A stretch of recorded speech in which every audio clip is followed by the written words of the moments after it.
Hello అందరికీ నమస్కారం. ముందుగా ఈ వీడియోకి ఒక లైక్ కొట్టి మన ఛానల్ని సబ్స్క్రైబ్ చేసుకోండి.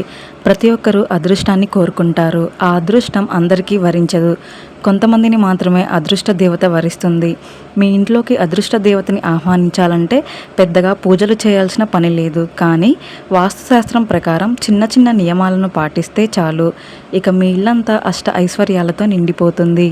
ముందుగా ఈ వీడియోకి ఒక లైక్ కొట్టి ప్రతి ఒక్కరూ జై శ్రీరామ్ అని కామెంట్ చేయండి. అదృష్ట దేవతని మీ ఇంట్లోకి ఆహ్వానించాలంటే మీ ఇంటిని ఎల్లప్పుడూ శుభ్రంగా ఉంచుకోవాలి. ఇంటి గుమ్మం ముందు చెత్తా చెదారం లేకుండా ఇంటి ముందు ముగ్గులు వేసుకోవాలి. ఇంటి గడపలకు ఖచ్చితంగా పసుపు రాయాలి. మన ఇంటి ఈశాన్య మూలన ఈశ్వరుడు కొలువై ఉంటాడట. కాబట్టి ఈశాన్యంలో పరిశుభ్రంగా ఉంచుకోవాలి. ఈశాన్యంలో బరువైన వస్తువులు ఉండకూడదు. ఇది ఆర్థిక నష్టాన్ని సూచిస్తుంది. ఇంట్లోకి సూర్యకిరణాలు వచ్చేలా చూసుకోవాలి. తెల్లవారుజామున వచ్చే సూర్యకిరణాలు మన ఇంట్లోకి ప్రవేశిస్తే ఇంట్లో ఉన్న చెడు శక్తులన్నీ నశిస్తాయి. కొన్ని ముఖ్యమైన రోజుల్లో లక్ష్మీదేవిని తప్పనిసరిగా పూజించాలి. ప్రతి శుక్రవారం నాడు, ప్రతి పౌర్ణమి నాడు, అలాగే ప్రతి అమావాస్య రోజున తప్పనిసరిగా లక్ష్మీదేవిని పూజించాలి. ఈ 3 రోజుల్లో లక్ష్మీదేవిని పూజిస్తే ఆర్థిక సమస్యలన్నీ వెంటనే పరిష్కారం అవుతాయి. అలాగే ప్రతిరోజు ఉదయం స్నానం చేసిన తర్వాత లక్ష్మీదేవికి నమస్కారం చేసుకోండి. తద్వారా మీ ఇంటికి చాలా మంచి జరుగుతుంది. మహాలక్ష్మి బీజ మంత్రానికి చాలా శక్తి ఉంటుంది. కాబట్టి విపరీతమైన డబ్బు సమస్యలతో బాధపడేవారు ఓం శ్రీం హ్రీం శ్రీం ఈ బీజ మంత్రాన్ని ఎక్కువగా చదవండి. ఆర్థిక సమస్యలన్నీ వెంటనే తీరిపోతాయి. గోమాతను పూజించిన వారికి 1,000,000 జన్మల పుణ్యఫలితం లభిస్తుంది. కాబట్టి గోవుకు పచ్చిగడ్డిని తినిపిస్తే 3,000,000 దేవతల ఆశీర్వాదం వెంటనే కలుగుతుంది. ఇక రాత్రి సమయంలో ఎట్టి పరిస్థితుల్లోనూ ఆడపిల్లలు తలస్నానం చేయకూడదు. అలాగే రాత్రి సమయంలో ఇంటిని శుభ్రం చేయకూడదు. ఇది ఆర్థిక నష్టాన్ని సూచిస్తుంది. మన హిందూ ధర్మంలో దైవ మంత్రాలకు చాలా శక్తి ఉంటుంది. అయితే అత్యంత శక్తివంతమైన మంత్రాలలో కనకధార స్తోత్రం ఒకటి. ప్రతి శుక్రవారం నాడు కనకధార స్తోత్రాన్ని చదివితే విపరీతమైన సంపద మీ కుటుంబానికి కలుగుతుంది. ప్రతిరోజు దీపారాధన అలవాటు చేసుకోవాలి. ప్రతినిత్యం దీపారాధన చేయలేని వారు ప్రతి శుక్రవారం మరియు శనివారం నాడు తప్పనిసరిగా దీపారాధన చేసుకోవాలి. ముఖ్యంగా ఆవు నెయ్యితో దీపారాధన చేస్తే లక్ష్మీదేవి త్వరగా ప్రసన్నమవుతుంది. ఇక మన హిందూ ధర్మంలో తులసి మొక్కకు ఎంతో ప్రాధాన్యత ఉంటుంది. ప్రతిరోజు తులసి మొక్కను పూజించిన వారికి అఖండ కుబేర యోగం సిద్ధిస్తుంది. అదేవిధంగా ప్రతిరోజు సాయంత్రం సమయంలో తులసి కోటలో నెయ్యి దీపం వెలిగిస్తే లక్ష్మీదేవి మీ ఇంట్లో తిష్ట వేసుకుంటుంది. మీ ఇంటికి సకల శుభాలు చేకూరుతాయి. వాస్తుశాస్త్రం ప్రకారం పూజ గది చాలా పవిత్రమైనది. పూజ గదిలో దేవతలు కొలువై ఉంటారు. కాబట్టి మన పూజ గదిని చీకటిగా ఉంచకూడదు. రాత్రి సమయంలో కూడా పూజ గది చీకటిగా ఉండకూడదు.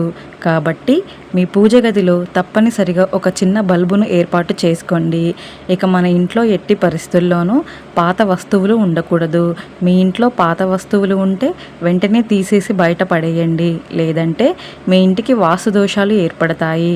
ముఖ్యంగా పాత న్యూస్ పేపర్లు, పాత బిల్లులు, పాత వస్తువులు ఏవైనా సరే వెంటనే తీసేయండి. ప్రతిరోజు గోధూళి ముహూర్తంలో అంటే సాయంత్రం 6 దాటిన తర్వాత ఇంటి ప్రధాన తలుపులు అలాగే కిటికీలను తెరిచి పూజ గదిలో దీపం వెలిగించి లక్ష్మీదేవికి నమస్కారం చేసుకుంటే మీ ఇంట్లోకి వెంటనే లక్ష్మీదేవి అడుగు పెడుతుంది. ప్రతిరోజు సాయంత్రం సమయంలో లక్ష్మీదేవి భూమిపై తిరుగుతూ ఉంటుందట. కాబట్టి సాయంత్రం సమయంలో దీపం వెలిగిస్తే సంపూర్ణ లక్ష్మీ కటాక్షం సిద్ధిస్తుంది. మన ఇంట్లో ఉండే బీరువాను లక్ష్మీ స్వరూపంగా భావించాలి. ఉత్తర దిశలో కుబేరుడు నివసిస్తాడు. కాబట్టి డబ్బులు భద్రపరిచే బీరువాను ఉత్తర దిశలో పెట్టుకోవాలి. అలాగే మీ బీరువాలో తప్పనిసరిగా శ్రీయంత్రం కానీ కుబేర యంత్రాన్ని కానీ పెట్టుకోండి. ఇక మీ ఇంటికి పుష్కలంగా డబ్బు చేరుతుంది. అష్టనిధులకు కుబేరుడు అధిపతి. కాబట్టి మీ పూజ గదిలో కుబేర యంత్రాన్ని పెట్టుకుంటే కుబేరుని ఆశీర్వాదంతో మీ ఇల్లంతా ధనంతో నిండిపోతుంది. గురువారం అంటేనే విష్ణుమూర్తికి ప్రీతికరమైన రోజు. కాబట్టి ప్రతి గురువారం నాడు పసుపు రంగు వస్త్రాలను ధరించి పసుపు రంగు పుష్పాలతో విష్ణుమూర్తిని పూజిస్తే మీ కుటుంబానికి సకల శుభాలు కలుగుతాయి. ప్రతి వారానికి ఒకసారి ఇల్లంతా సాంబ్రాణి పొగను వేసుకోవాలి. ఇల్లంతా ధూపం వేసుకుంటే ఇంట్లో ఉన్న నెగిటివ్ ఎనర్జీ మొత్తం తొలగిపోయి మీ ఇంట్లోకి పాజిటివ్ ఎనర్జీ ప్రవేశిస్తుంది. మన హిందూ ధర్మంలో శంఖానికి చాలా ప్రాధాన్యత ఉంటుంది. సముద్రంలో లభించే శంఖాలను లక్ష్మీదేవి సోదరులుగా భావిస్తారు. కాబట్టి మీ పూజ గదిలో ఒక చిన్న శంఖాన్ని పెట్టుకోండి. మీ ఇంట్లో లక్ష్మీదేవి స్థిర నివాసం ఉంటుంది. ఇక ఆడపిల్లలు తప్పనిసరిగా కాళ్ళకు వెండి గజ్జల పట్టీలను పెట్టుకోవాలి. పట్టీలు పెట్టుకొని ఇల్లంతా తిరుగుతూ ఉంటే ఇంట్లో వృధా ఖర్చులు ఏర్పడకుండా మీ ఇంటి ఆదాయం పెరుగుతుంది. ఇక ఆహారాన్ని వృధా చేయకూడదు. అన్నపూర్ణాదేవి స్వరూపంగా భావించే ఆహారాన్ని వృధా చేయకూడదు, లేదంటే ధనధాన్యాలకు కొరత ఏర్పడుతుంది. మన వంటగదిలో అన్నపూర్ణాదేవి నివసిస్తుంది కాబట్టి వంటగదిని శుభ్రంగా ఉంచుకోవాలి. తులసి మొక్కను, రావి చెట్టును, అలాగే వేప చెట్టును ఎక్కువగా పూజించాలి. ఈ దేవతా వృక్షాలను పూజిస్తే మీ కుటుంబంలో ఎలాంటి సమస్యలు ఏర్పడకుండా మీ కుటుంబం అంతా ఆయురారోగ్యాలతో సుఖ సంతోషాలతో జీవిస్తారు. ఇక వివాహమైన ఆడవారు ప్రతిరోజు కుంకుమ బొట్టు పెట్టుకోవాలి. ఇది మీ భర్త ఆయుష్ను పెంచుతుంది. లక్ష్మీ స్వరూపమైన చీపురును, అలాగే ఇంటి గడపలను పొరపాటును కూడా కాలితో తొక్కకూడదు. దీనివల్ల లక్ష్మీదేవికి కోపం వస్తుంది. మీకు జీతం రాగానే ఆ డబ్బుతో ముందుగా రాళ్ళ ఉప్పును కొనండి. ధనపరంగా బాగా కలిసొస్తుంది. ఇక వృధా ఖర్చులు తగ్గించుకోవాలి. పొదుపు చేయటం అలవాటు చేసుకోవాలి.